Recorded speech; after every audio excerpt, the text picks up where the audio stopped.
நெஞ்ச கனகள்ளு நெகிழ்ந்து உருக தஞ்சத்தருள் சண்முகனுக்கு இயல்சேர் செஞ்சொற் புனைமாலை சிறந்திடவே பஞ்சக்கர ஆணை பதம் பணிவாம். முருகா சரணம். நமது ஆறுபடையருள் யூடியூப் சேனல் முருக பக்தர்கள் அனைவருக்கும் வணக்கம். மகா கந்த சஷ்டி விரதம். நமது சஷ்டி நாயகனாகிய முருகப்பெருமான் ஐயாவிற்கு மகா கந்த சஷ்டி விரதம் எப்படி இருப்பது, விரதம் கடைபிடிக்க முடியாதவர்களும் கூட வழிபாட்டில் வந்து நம்ம இருந்திருக்கோம் அப்படின்ற மனநிறைவை வந்து எந்த வழிபாட்டின் மூலமாக நம்ம பெறுவது அப்படின்ற பதிவெல்லாம் நம்ம சொல்லியிருக்கோம். அதுக்கப்புறம் பார்த்திங்கன்னா யார் யார் எல்லாம் இந்த விரதம் இருக்கலாம், எப்படி ஆரம்பிப்பது, விரதம் எப்படி முடிப்பது, என்னென்ன விரதம் வந்து நீங்கள் எடுத்துக்கலாம், எப்படி வழிபாட்டை வந்து மிக எளிமையான முறையில் வந்து நம்ம கொண்டு போகலாம் அப்படின்றத பற்றியும் நம்ம வந்து சொல்ல போகிறோம். கண்டிப்பாக எல்லாத்துக்குமே பயனுள்ள வகையில் தான் இந்த வீடியோ பதிவு இருக்க போகுது. யாருமே ஸ்கிப் பண்ணிடாதீங்க. ஒரு கோர்வையாக கேட்கும் பொழுது தான் உங்களுக்குமே வந்து அது தெளிவாக புரியும். சரி, வாங்க நம்ம வந்து வீடியோ பதிவை பார்க்கலாம். வரக்கூடிய 22/10/2025 அன்று வந்து பார்த்திங்கன்னா அந்த விரதம் வந்து நம்ம ஆரம்பிக்க போகிறோம்.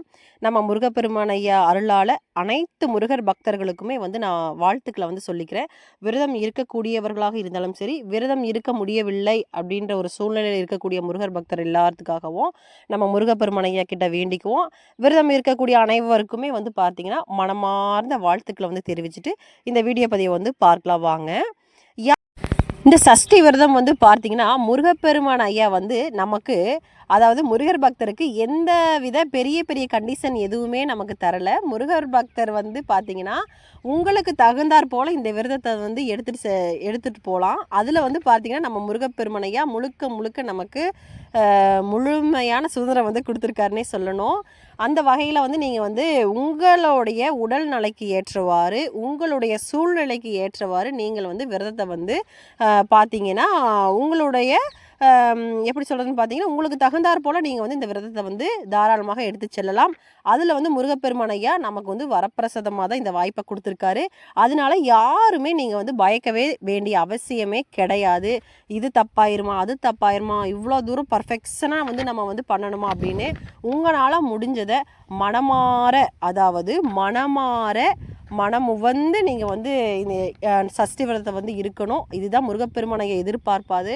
கண்ணு முன்னாடி அவருக்கு நீங்கள் என்ன படைக்கிறீங்க, என்ன செய்கிறீங்க அப்படின்றத விட ஆத்மார்த்தமாக முருகப்பெருமான் ஐயாவை நீங்கள் எவ்வளோ தூரம் வந்து மனதுக்குள்ளே நிலை நிறுத்துறீங்க அப்படின்றது தான் இந்த விரதமே. மனம் அது செம்மையானால் மந்திரங்கள் ஜெபிக்க தேவையில்லை என்பார் போலத்தான் வந்து பார்த்திங்கன்னா நமது மனம் செம்மையடைவதற்கும், நமது மனம் செம்மையடைந்தால் என்ன ஆகும் அப்படின்னு பார்த்திங்கன்னா நம்ம முருகப்பெருமான் ஐயா வந்து தத்ரூபமாக குடியேறுவார். இந்த ஒரு நிகழ்வுக்காக தான் இத்தனை நம்ம பதிகங்களும் படிக்கிறோம். முருகப்பெருமான் ஐயாவை சந்தோஷப்படுத்தி நம்மளும் வந்து வாழ்க்கையில் சந்தோஷமாக இருக்கிறதுக்காக தான் வந்து பார்த்திங்கன்னா இவ்வளோ வழிபாடுமே.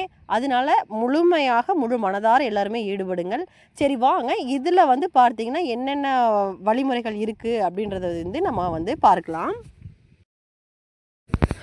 இதில் வந்து முதலாவதாக பார்த்திங்கன்னா குழந்தை வரம் வேண்டி வந்து விரதம் இருப்பவர்கள் இருக்கலாம். அதில் வந்து பார்த்திங்கன்னா கணவன் மனைவி இருவருமே வந்து சேர்ந்து விரதம் இருக்கலாம். அப்புறம் வந்து பார்த்திங்கன்னா கல்வியில் முன்னேற்றம் அடைவதற்காகவும், நல்ல எதிர்காலம் வந்து அமையணும் அப்படின்றதுக்காகவும், கல்யாண வரங்கள் வந்து விரைவில் வந்து முருகப்பெருமான் ஐயாரால் கல்யாணம் நடக்கணும் அப்படின்னு வந்து நிறைய வேண்டுதலை வந்து நீங்கள் முன் வச்சு இந்த விரதம் இருப்பீங்க. அப்படி வந்து பார்த்திங்கன்னா எப்படி வந்து விரதம் இருக்கணும், எப்படி வந்து நீங்கள் ஸ்டார்ட் பண்ணணும் அப்படின்றதையும் வந்து நம்ம பார்த்துடலாம். இதில் வந்து பார்த்திங்கன்னா கர்ப்பிணி பெண்கள் வந்து விரதம் இருப்பதை வந்து தவிர்த்துருங்க. நல்லபடியாக குழந்தை பிறந்ததுக்கப்புறம் அடுத்த வருஷமாக வந்து நீங்கள் வந்து இருந்துக்கலாம், ஒன்றும் பிரச்சனை கிடையாது. ஆனால் நீங்கள் வந்து மனதார வழிபாடு வந்து எப்படி செய்யலாம் அப்படின்னு பார்த்தீங்கன்னா சாதாரணமாகவே நீங்கள் வந்து பாடல்கள் கேட்பது, முருகப்பெருமானையை மனசார நினைப்பது, இது மாதிரி செயலில் வந்து நீங்கள் ஈடுபட்டு உங்களோட வழிபாடை வந்து மேற்கொள்ளலாம். அதாவது கடுமையான விரதங்கள் வந்து இருக்கணும் அப்படின்னு கிடையாது. அடுத்ததாக வந்து பார்த்திங்கன்னா சிலர் வந்து ஃபீட் பண்ணிகிட்டு இருப்பீங்க. குழந்தைங்களுக்கு வந்து பால் கொடுத்துட்ருக்கவங்க வந்து பார்த்திங்கன்னா இந்த விரதங்கள் வந்து மிகவும் கடுமையாக எடுத்து செல்ல வேண்டிய அவசியம் இல்லை. முடிந்தால் ஒரு வேளை உணவை வந்து தவிர்த்துடுங்க. இல்லை என்றாலும் ஒன்றும் பிரச்சனை இல்லை. வழிபாடுகள் மட்டும் பண்ணி நீங்கள் வந்து விரதத்தையும் மேற்கொள்ளலாம். இதில் கடுமையான விரதம் என்ன அப்படின்னு பார்த்தீங்கன்னா மிளகு விரதம். ஒரு நாளைக்கு ஒரு மிளகு என்றும், 2வது நாளைக்கு வந்து பார்த்திங்கன்னா 2 மிளகு, 3ஆம் நாள் அன்றைக்கி 3 அப்படின்னு தொடர்ச்சியாக 6 நாளைக்குமே மிளகு, அப்புறம் வந்து பார்த்திங்கன்னா தண்ணி மட்டும் குடிச்சிட்டு இந்த விரதத்தை மேற்கொள்வாங்க. இது வந்து மிக கடுமையான விரதம் இந்த விரதம். இதில் வந்து பார்த்திங்கன்னா ஒரு மிளகு சாப்பிட்டா கூட நீங்கள் முருகப்பெருமானை படத்து முன்னாடி வச்சு சாமி கும்பிட்டு அப்புறமா தான் நீங்கள் வந்து எடுத்துக்கணும். அடுத்ததாக என்ன விரதம் அப்படின்னு பார்த்தீங்கன்னா, நம்ம வந்து முழுமையாக சாப்பாட்டை தவிர்த்து நீர் ஆகாரமாக எடுத்துக்கொள்வது.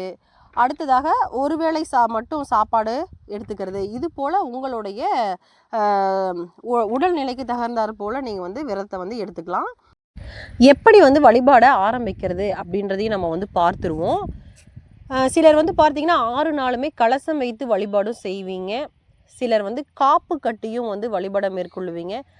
சிலர் வந்து பார்த்திங்கன்னா முழு மனதார எந்த ஒரு எப்படி சொல்கிறதுன்னு பார்த்தீங்கன்னா மாலையும் போடாமல் காப்பும் கட்டாமல் கலசம் வைக்காமல் முழு மனதார வந்து நீங்கள் வந்து கும்பிட்டு வருவீங்க. அப்படி இருக்கவங்களும் உங்களோட விருப்பத்துக்கு தகுந்தாற் போல் நீங்கள் வந்து வழிபாடு செய்யலாம்.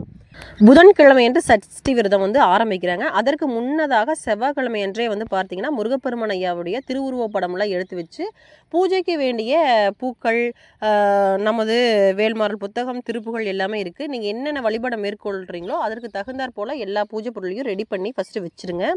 புதன்கிழமை அன்று காலையில் கலசம் வைக்கிறவங்க கலசம் சிறப்பான முறையில் அதிகாலையில் வந்து கலசம் வைக்க ஏற்பாடு செஞ்சு எடுத்து வச்சுருங்க. காப்பு கட்டிக்கிறவங்க வந்து பார்த்திங்கன்னா முருகப்பெருமான் ஐயா முன்னாடி அந்த வெள்ளை கயிற்றுல வந்து பார்த்திங்கன்னா மஞ்சள் வந்து நினச்சி வச்சிங்கன்னா அது வந்து பார்த்திங்கன்னா விரலை மஞ்சள் சேர்த்து கட்டி நம்ம முருகப்பெருமான் ஐயா படத்தை முன்னாடி வச்சு ஃபஸ்ட்டு வந்து பார்த்திங்கன்னா நம்ம விநாயகர் பெருமான் ஐயா கிட்ட ஆசீர்வாதம் மற்றும் குலதெய்வத்துடைய ஆசீர்வாதத்தால் முருகப்பெருமான் ஐயா அருளாலையும் இது வந்து சிறப்பான முறையில் வந்து முருகப்பெருமான் ஐயா தான் நடத்தி கொடுக்கணும் அப்படின்னு நம்ம முருகப்பெருமான் ஐயா கிட்ட முதல்ல வேண்டுதல் வச்சுட்டு நீங்கள் வந்து அந்த காப்பை வந்து எடுத்து நீங்கள் கணவன் மனைவியாக இருந்தீங்கன்னா நீங்கள் வந்து நம்ம கணவர்கிட்ட கூட நீங்கள் கட்டி விட்டு கட்டிக்கலாம். இல்லைன்னா வந்து பார்த்தீங்கன்னா பக்கத்தில் கோயிலில் கூட நீங்கள் போய் காப்பு வந்து கட்டி நீங்கள் வந்து விரதத்தை வந்து ஆரம்பிக்கலாம். அதற்கப்புறம் வந்து பார்த்தீங்கன்னா உங்களுடைய நீங்கள் எது மாதிரி விரதம் மேற்கொள்ளணும் அப்படின்றீங்களோ அது மாதிரி விரதத்தை வந்து கொண்டு போங்க. ஒரு வேளை சாப்பிட்டாலும் சரி தான், இல்லை நான் வந்து பார்த்தீங்கன்னா 6 நாளைக்குமே சாப்பிடலாமா, நீர் ஆகாரம் மட்டும்தான் அப்படின்றது நீங்கள் ஏற்கனவே வந்து நினச்சிட்டு இருப்பீங்க இல்லையா, அந்த விரதத்தை வந்து நீங்கள் வந்து ஸ்டார்ட் பண்ண ஆரம்பிச்சிருங்க. அடுத்ததாக இதில் முக்கியமாக என்ன அப்படின்னு கேட்டிங்கன்னா கந்த சஷ்டி வந்து 2 வேளையுமே படிக்கணும். திருப்புகள் படிங்க, வேல்மாறல் படிங்க. இன்னும் உங்களுக்கு என்னென்ன வந்து மனசுக்கு வந்து என்னென்ன பதிகங்கள் படிக்கணும் அப்படின்னு தோணுதோ இதெல்லாம் முழு மனதார வந்து நீங்கள் வந்து படிச்சுட்டே வாங்க. அடுத்ததாக என்ன பண்ணணும் அப்படின்னு பார்த்தீங்கன்னா 2 வேளையுமே குளிக்கணும். நீங்கள் வந்து பார்த்தீங்கன்னா 2 வேளையுமே காலையிலையும் குளிச்சுட்டு சாமி கும்பிடணும், தீப தூப ஆராதனை காட்டணும். அதே போன்று சாயங்கால வேலையிலையும் பார்த்தீங்கன்னா நீங்கள் குளிச்சுட்டு தீப தூப ஆராதனை காட்டணும். இதில் முக்கியமாக குறிப்பாக ஒரு விஷயம் நான் சொல்லி ஆகணும். நான் உங்களுக்கு எல்லாத்துக்குமே தெரியும், சத்கோண கோலம் வந்து பார்த்தீங்கன்னா நம்ம முருகப்பெருமான் ஐயா படத்துக்கு முன்னாடி பூஜை ரூமில் வந்து நீங்கள் போடுவீங்க. அதில் வந்து பார்த்தீங்கன்னா சரவண பவ அப்படின்னு நம்ம எழுதியிருப்போம். அதில் முதல் நாள் அன்று ஒரு தீபம், 2 நாள் அன்று 2 தீபம் அப்படின்ட்டு 6 நாளைக்குமே வந்து பார்த்தீங்கன்னா அடுத்தடுத்ததாக தீபங்கள் ஏற்றி நீங்கள் வந்து 6ஆவது நாள் பூர்த்தி அடையும் போது 6 தீபமே ஏற்றணும். அதில் வந்து பார்த்திங்கன்னா நெய் தீபம் தான் ஏற்றணும் அகல் விளக்கில். அதையும் மறந்துடாதீங்க. இது வந்து நானுமே தவற விடாமல் பண்ணிகிட்ருக்க வழிபாடு ஒன்று, அதனால் உங்களுக்கும் நான் சொல்கிறேன். கண்டிப்பாக இதையும் வந்து நீங்கள் செஞ்சுட்டே வாங்க. 2 வேளையுமே பார்த்தீங்கன்னா உங்களால் முடிந்த நெய்வேத்தியத்தை வந்து முருகப்பெருமானை படைக்கணும். பூஜை ரூமில் எப்போவுமே தண்ணி இருக்கணும். பால், பழம், வெத்தலைப்பாக்கு உங்களால் என்ன முடியுதோ நீங்கள் என்ன சமைச்சு சாப்பிட்றீங்களோ விரதம் இருக்கும் பொழுது அதைவே நம்ம முருகப்பெருமான் ஐயாவுக்கும் படைச்சிட்டு நீங்கள் வந்து சாப்பிட்லாம். ஒன்றும் வந்து பிரச்சனையே கிடையாது. இல்லைம்மா இதெல்லாம் என்னால் 6 நாளுமே பண்ண முடியாது அப்படின்றவங்க சூரசம்ஹாரத்தன்றாவது ஒரு நாள் வந்து முழுமையாக விரதம் இருந்து சூரசம்ஹாரம் முடிந்து திருக்கல்யாணம் அதுக்கு அடுத்ததாக வந்து பார்த்திங்கன்னா நம்ம திருச்செந்தூரில் நடக்கக்கூடிய திருக்கல்யாணத்தவே நம்ம எடுத்துடலாம். ஏன்னா திருச்செந்தூரை நோக்கி தான் நம்ம வந்து விரதமே இருக்கிறோம். அதனால திருச்செந்தூரில் எப்போ திருக்கல்யாணம் நடக்குதோ அப்போ வந்து பார்த்திங்கன்னா நம்மளும் வந்து விரதம் விடுறது இன்னும் கொஞ்சம் சிறப்பாக இருக்கும் அப்படின்னு நான் நினைக்கிறேன். அது போன்று வந்து பார்த்திங்கன்னா ஒரு நாள் தான் என்னால் முடியுமா, ஒரு நாள் தான் கலசம் வைக்க முடியும், ஒரு நாள் தான் விரதம் இருக்க முடியும் அப்படின்ற சூழ்நிலை இருக்கவங்களும் ஒன்றும் பிரச்சனை கிடையாது. அந்த ஒரு நாளாவது நீங்கள் முழு மனதார இந்த விரதத்தை வந்து மேற்கொள்ளுங்க. அடுத்ததாக சூரசம்ஹாரம் முடிந்த உடனே நம்ம முருகர் பக்தர் எல்லாரும் விரதம் இருந்தவங்க எல்லாருமே வந்து பார்த்திங்கன்னா குளிச்சுட்டு பூஜை ரூம் சுத்தம் பண்ணி மீண்டும் சுவாமிக்கு தீப தூப ஆராதனையெல்லாம் காட்டிட்டு அடுத்தது நெய்வேத்தியம்லாம் படைச்சிட்டு அப்புறம் தான் வந்து பார்த்திங்கன்னா நம்ம வந்து வழிபாடை மேற்கொள்ளணும். இதுலேயும் வந்து கவனமாக இருந்துக்கங்க. இப்போ வந்து பார்த்திங்கன்னா வழிபாடு செய்ய முடியலமா, ஏதோ சில ஒரு காரியத்தினால வந்து வழிபாடு வந்து எங்களால் இருக்க முடியல, தடையாச்சு அப்படின்னு பார்த்தீங்கன்னா, நீங்கள் ஒன்றும் வந்து கவலையே பட தேவையில்லை. முழு மனதார வந்து சுவாமி பதிகங்கள் வந்து கேட்கலாம். ஆத்மாவுக்கு வந்து என்றைக்குமே தீட்டு கிடையாது இல்லைங்களா? அதனால் மனதார வந்து முருகப்பெருமானை அவன் நினைங்க. முருகா முருகான்னு சொல்லிக்கிட்டே இருங்க. அதுக்கெல்லாம் எந்த தீட்டுமே கிடையாது. தானம் தர்மங்கள் நம்ம முருகப்பெருமான் ஐயா அருளால் பண்ணுங்கள். முருகப்பெருமான் ஐயா பெயர்லேயே வந்து தானம் தர்மங்கள் பண்ணுங்கள். தியானமும் பண்ணலாம். இது வந்து பார்த்திங்கன்னா எந்த ஒரு தீட்டுக்குமே வந்து கிடையாது. பாடல் கேட்பதும் அப்படி தான். திருப்புகழ் கேளுங்க, வேல்மாறல் கேளுங்க. முழு மனதார நீங்கள் வந்து இதை பண்ணுங்கள். கண்டிப்பாக வந்து உங்களுக்குமே நம்ம வந்து விரதம் இருந்தோம் அப்படின்ற முழு மனநிறைவும் கிடைக்கும். சஷ்டி விரதம் வந்து பார்த்திங்கன்னா முருகர் பக்தர் நம்ம தான் இருக்கும்னு நினைக்கிறோம். ஆனால் நமக்காக நமது முருகப்பெருமான் ஐயாவே வந்து பார்த்திங்கன்னா இதில் வந்து விரதம் இருக்கார். இதில் வந்து இன்னுமே வந்து நமக்கு வந்து மனநிறைவையும் சந்தோஷத்தையும் கொடுக்குது. அதனால முருகர் பக்தர் யாரும் முடிந்தளவு சஷ்டி விரதத்தை வந்து மிஸ் பண்ணாமல் எல்லாருமே வந்து கடைபிடிச்சிட்டு வாங்க. நம்ம முருகப்பெருமான் ஐயாவுடைய அருள் வந்து எப்படி வந்து நம்ம அரவணைத்து வச்சுக்குது. ஒரு தாய் மடியில் இருந்தால் நம்ம எப்படி வந்து மகிழ்ச்சியாகவும் நிம்மதியாகவும் இருக்குமோ, அதே போன்ற ஒரு மகிழ்ச்சியும் நிம்மதியும் நம்ம சஷ்டி விரதம் இருக்கிறவங்களுக்கு கண்டிப்பாக கிடைக்கும். நானும் வந்து பார்த்திங்கன்னா நிறைய விஷயத்தில் உணர்ந்திருக்கேன். கண்டிப்பாக சஷ்டி விரதம் இருங்க. முருகப்பெருமானை யாரும் அரவணைக்குது அப்படின்னு பாருங்கள். என்னால் இது பண்ண முடியாது, அது பண்ண முடியாது, இது எப்படி அப்படின்னு நீங்கள் எதுவுமே யோசிக்கவே தேவையே கிடையாது. அனைத்துமே அவர் வந்து பார்த்திங்கன்னா பார்த்துக்குவார். உங்களுக்கு வந்து முடியாது அப்படின்றதுக்கு வந்து வாய்ப்பே கிடையாது. கண்டிப்பாக அவர் நம்ம முருகப்பெருமானையா நினச்சா எதுவுமே சாத்தியம்தான். கவலை இல்லாமல் நீங்கள் வந்து பார்த்தீங்கன்னா கவலை இல்லாமல் மறந்துட்டு முருகப்பெருமான் ஐயாவை மனமுருகி வேண்டி நினைத்து வழிபாடை மேற்கொள்ளுங்க. கண்டிப்பாக நல்லதே நடக்கும். இதில் வந்து எந்த ஒரு மாற்று கருத்தும் கிடையாது. நமது முருகப்பெருமான் ஐயா அருளால் வந்து பார்த்திங்கன்னா கந்தசஷ்டி விரதத்தை முழு மனதார நிறைவு பண்ணுங்க. நிறைவு அப்படின்ற இருக்கிற இடத்துல தான் நம்ம முருகப்பெருமான் ஐயா அருளும் நிறைவாக பெற்று அதிலிருந்து பார்த்திங்கன்னா இன்னும் நம்ம முருகப்பெருமான் ஐயாவுடைய அருள் பலமாக இருக்குது அப்படின்றதையும் நம்ம உறுதி செய்கிறாரு நம்ம முருகப்பெருமான் ஐயா. முடிந்த அளவு எல்லாம் மனமாற மகிழ்ந்து இந்த விரதத்தை வந்து இருங்க. நம்ம முருகப்பெருமான் ஐயாவையும் வந்து மகிழ்வீங்க, திருப்புகழ் படிங்க. அவர் வந்து ரொம்ப குஷியாயிருவார், ஓடோடி வந்துடுவார். திருப்புகழ் தான் நம்ம முருகப்பெருமான் ஐயாவை கட்டி இழுக்கும் கயிர். கந்தசஷ்டி கவசம் படிங்க.